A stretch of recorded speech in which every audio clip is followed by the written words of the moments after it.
Welcome back to Runabout Revival. In this episode, we're venturing into the intricate realm of wiring yet again.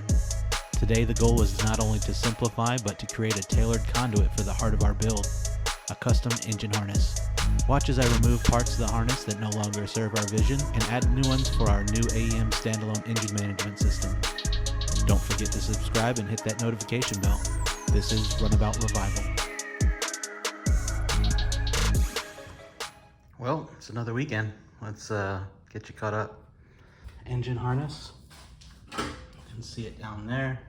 It's kind of scrunched up on the bottom of the engine bay. I'm in the process of pulling the engine harness out so I can rebuild it without all the extra plugs and stuff we don't need. All that extra heft and cables and fatness of that cable make it a lot easier to tuck it away. So it's all kind of tucked down in there right now. You can't really see it too well, but it's all down in there. I'm gonna be pulling all that out. There's something behind the intake manifold here that's still connected to the alternator, I think, so I gotta undo that before I can pull that out. We're getting close there as well. All right, so a quick catch up here. I'm trying to remove the wiring harness underneath the intake manifold that runs right as the intake manifold cars over. There's a channel that runs through there. A couple injector pigtails come off of that. There's also some wires that go between some of the runners that go down there. I've already disconnected those down there. Just trying to pull this out because that's the only part of the engine wiring harness that I don't have out yet.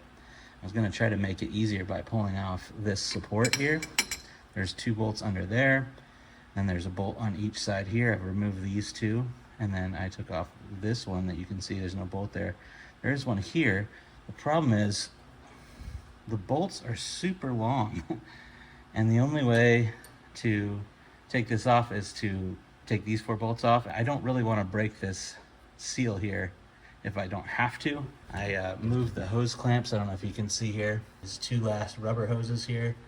I actually have the silicone hoses sitting on the trunk ready to swap those out. They also have one connector that's kind of hidden by this shroud here, so I was hoping to get that out of the way, but it doesn't look like it's going to be that easy. So kind of taking a second to think about how I want to do this. It's probably going to be taking off the inlet and then having to clean that seal up and re-glue it.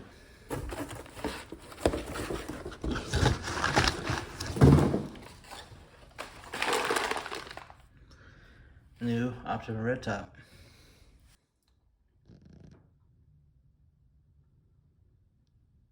Wiring is all underneath there now, all the way back to here, and then the brake line already goes back and connects to the brake pedals. Only thing not connected here is the 40 amp line, the alternator cables, and then the 12 Molex cable that I'm gonna hook up to my new engine harness as soon as I pull it out to modify it, but more on that later. I did have to take off that intercooler pipe. That was a bastard. I was pulling that off, actually. I noticed that this got loose. I think I actually grabbed it and pulled on it. I think I might have damaged that snap ring there, but it looks kind of corroded, so I might have to get a new snap ring and try that again.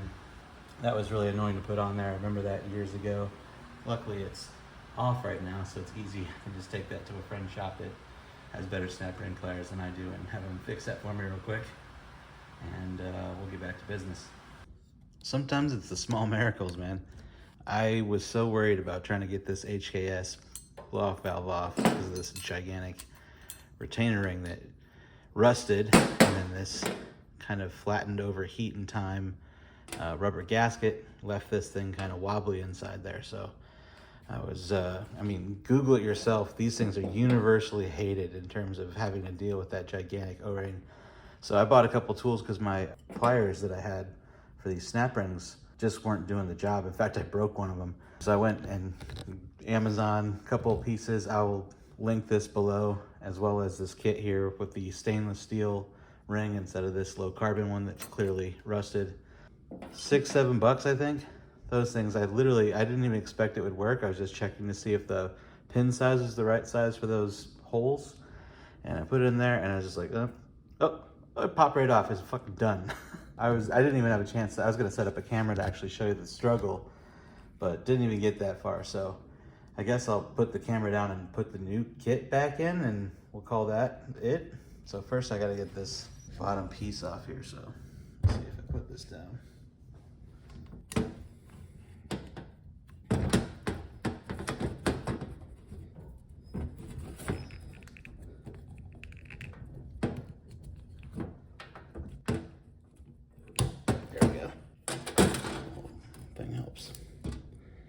Here's the new rubber, new stainless. Let me get this on here first.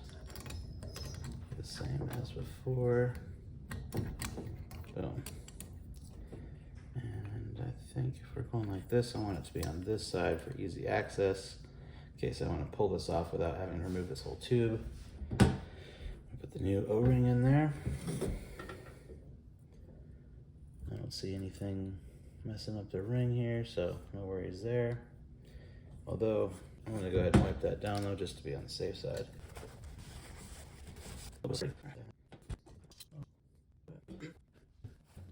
Pin in there, the other pin in there. Easy peasy. And I didn't get it in because the back part wasn't in. Let me try that again.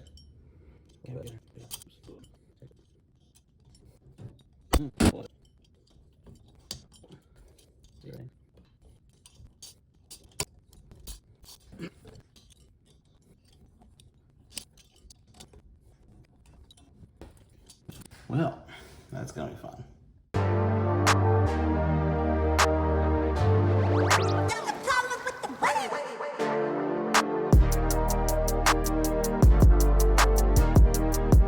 In my quest to remove the electrical from the engine, I ended up having to remove not only the intercooler tube, but also the inlet for the throttle body, and also the throttle body itself with the gasket.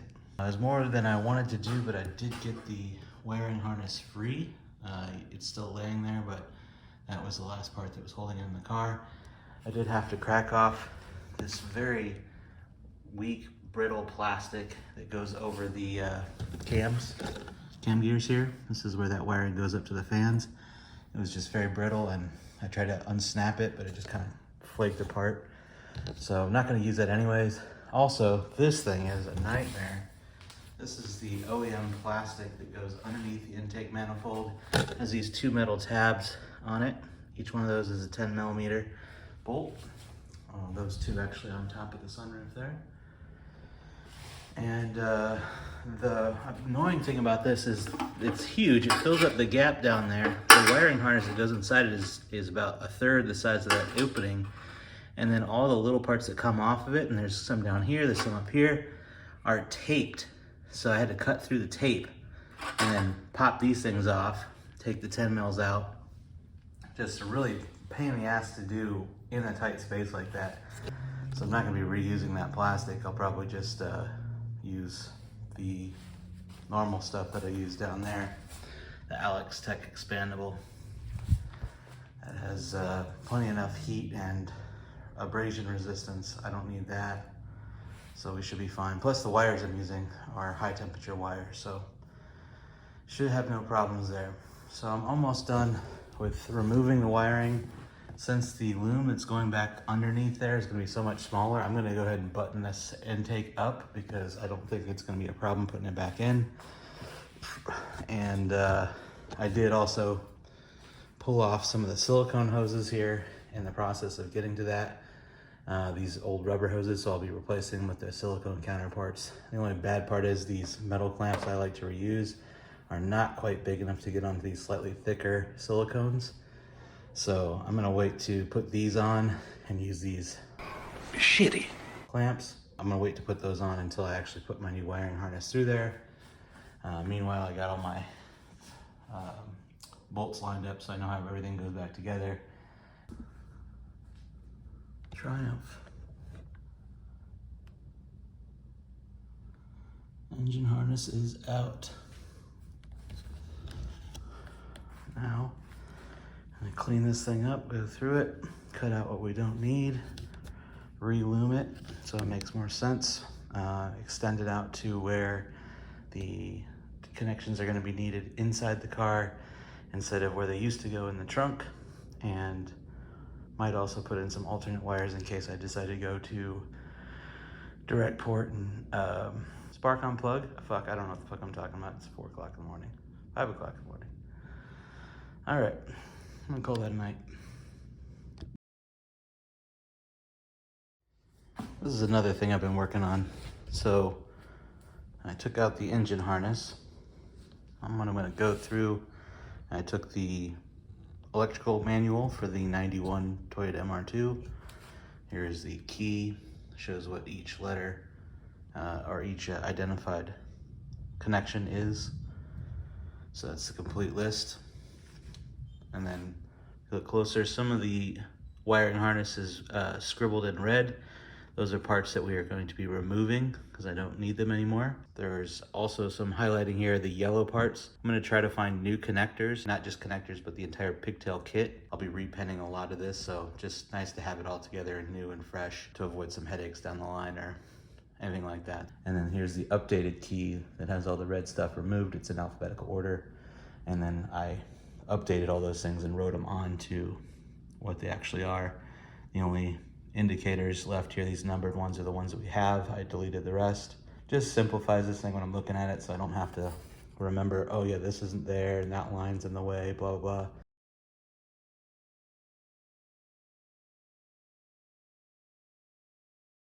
So my next step here is to lay this harness out like it is on the diagram, and then I'm gonna put red zip ties to mark off any lines that I'm gonna be disconnecting.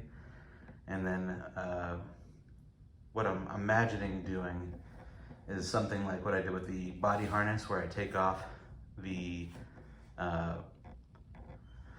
all the protective stuff, the coating, and I'm gonna strip it down to just the bare wire and remove any of the wires that I don't need to get kind of a reduced set to work with. And then I'm going to kind of use that as a model. I'll zip tie off where all the little pieces come off, so I know where everything is kind of located. I'm going to use that model. I might also use a couple pieces of rope to kind of mock up a new engine harness, because I'm going to have it running, instead of to the trunk compartment where the EC used to be located, it's now going to be running to the passenger compartment where the EC is going to be located behind the driver's seat. So just since that's going to be changing a little bit, I might be lengthening a lot of the wires. So again, I'm going to try to use new pigtails wherever I can. And then this wiring is going to mesh up with not only the wiring and Molex 12 connector coming off of the body harness, but also the mesh into the large 100+ pin connector that goes into the actual AEM unit up there. All right, so just wanted to lay that out for you guys, and I might put a camera up so I can kind of document some of this work. I'm probably not going to do that for the zip tie part, but I'll probably just do it for the part once I start stripping it, working on it, because I'm going to have to clear off that table again and use that table. So anymore, more to come.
Also been working on the engine harness, new connectors. This one in particular, I believe, is that one right here. Let's see here. Yeah, I've gotten plugs for a lot of them. There's a couple I'm still looking for, but I also got a new AIT sensor here. So I cannot remember if I actually switched that out or not, and I needed a new pigtail. The pigtail kit was like $12 and the whole sensor included was like $18. So just got a new GM AIT sensor for underneath the intake manifold where the old cold start injector used to go. Since we don't use the cold start injector, I believe I got a plate decades ago to put one in, but I honestly can't remember if I did or not. So just bought that since I need the pigtail anyways, save a couple bucks on shipping later. And if not, I got a spare AIT sensor. Also got, this is 20 gauge SXL wire, and then this is some 12 gauge. I also have 16 gauge. Since most of the harness is gonna be made with this, there's 10 colors here, 100 feet of each. And then this is, I believe, 12 gauge. 10 colors, but only 25 feet. That's mainly for like power wires and stuff going to the solenoids. I also got a bunch of silicone hose so that I can reconnect all the new hoses. So all the stuff I had left was too short, so I needed longer pieces. I got all different sizes. That'll help me with, let's see here. Like this hose like this is not long enough to connect to the air. There's this part down here. It's gonna also tee down and go into that. This is actually this whole piece is gonna be replaced with an AN fitting.